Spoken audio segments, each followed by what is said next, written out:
Mga kakripto, may kakaiba pong galaw sa supply ni XRP ngayong buwan ng December.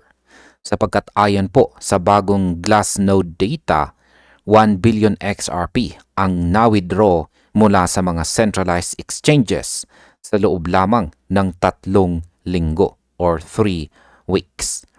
Ayon po sa analyst na si Mighty Mike, tinutukan po ang datos na ito at sinabi niyang sobrang unusual or kakaiba ng trend.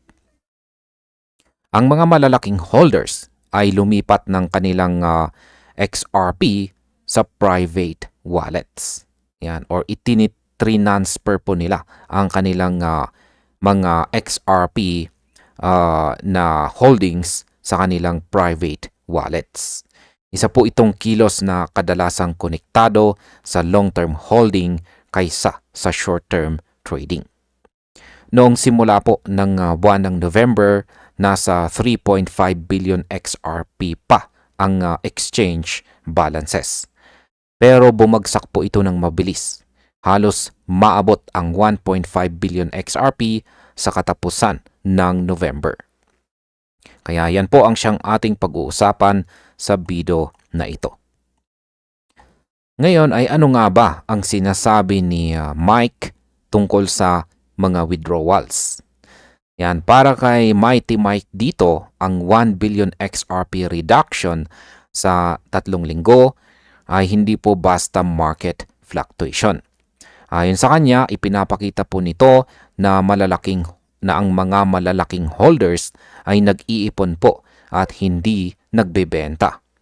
Kasabay po ng rollout ng US Spot XRP ETF, lumalakas ang indikasyon na ang demand ay pabor sa accumulation. Ibig sabihin ay mas kaunting XRP po ang available sa mga exchanges. Kaya ang selling pressure ay unti-unting bumababa. Ito rin ay signal para sa market participants na posibleng magbago ang microstructure ng order book at maging mas sensitibo sa bagong demand. Ngayon ay ano naman po ang sinasabi ni Chad Steingraver sa trend? Yan, si Chad Steingraver ay isa po siyang game developer at XRP community member.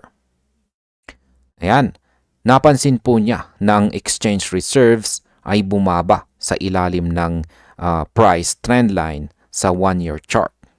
Historically, ang price po ng XRP ay kadalasang nasa ibaba ng reserve levels. Pero ngayon, ang inversion na ito ay nagsignal na mas mabilis bumaba po ang supply kaysa sa presyo.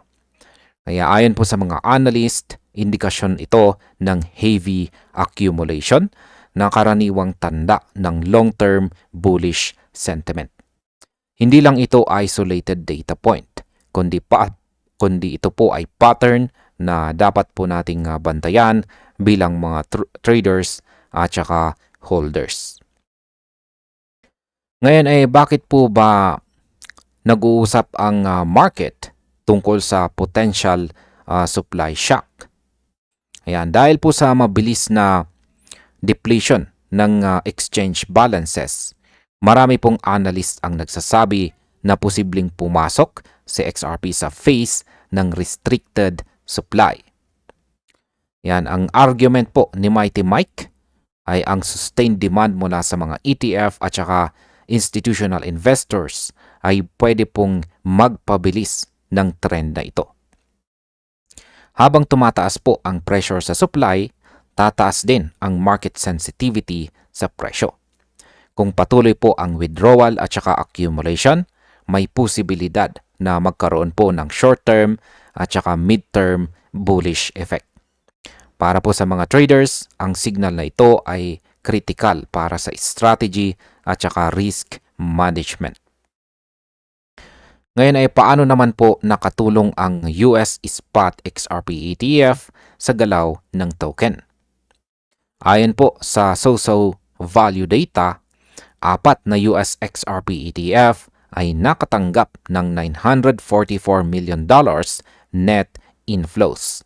isa sa pinakamabilis na lumalaking digital asset products. Ang Canary Capital, Bitwise, Grayscale at saka Franklin Templeton ang mga fund managers na nag-ambag dito. Ang ETF inflows ay nagdadagdag po ng liquidity sa ecosystem at nagpapataas ng institutional participation. Sa pananaw po ni Mike, ang adoption na ito ay nagpapalakas ng foundation ng XRP value at nagpapakita po ng mas malalim na accumulation kaysa retail-driven momentum. Ito ay long-term bullish signal na dapat pong i-monitor natin bilang mga holders at saka traders. Ngayon ay ano pa ba ang mga factors sa reduced circulation ni XRP? Bukod po sa mga ETF, sinabi po ni Mike na may iba pang contribution sa pagbaba ng circulating supply.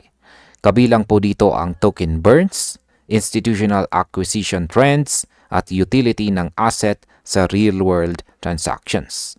Ang mga ito ang siyang naglilimita sa liquidity na available po sa mga exchanges.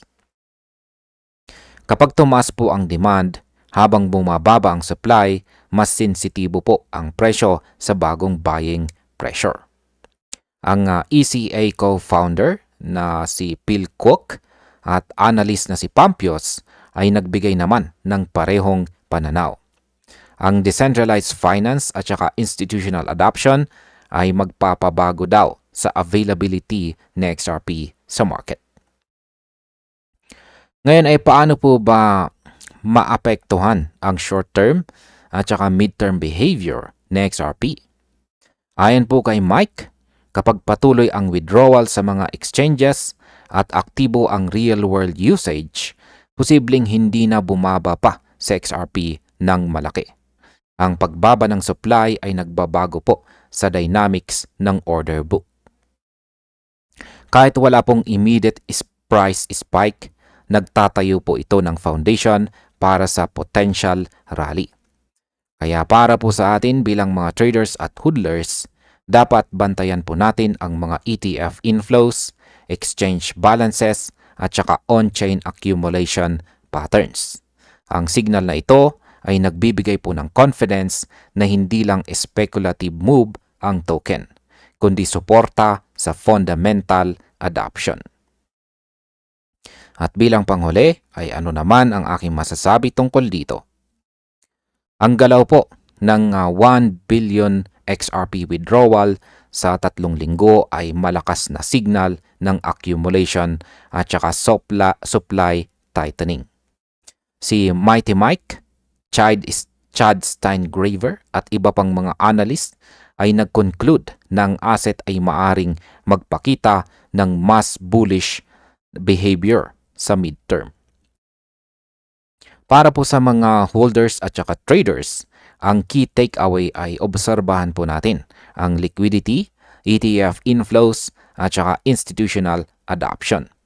Ang pagkilos po ng mga malalaking holders ay nagpapakita ng commitment sa long-term horizon.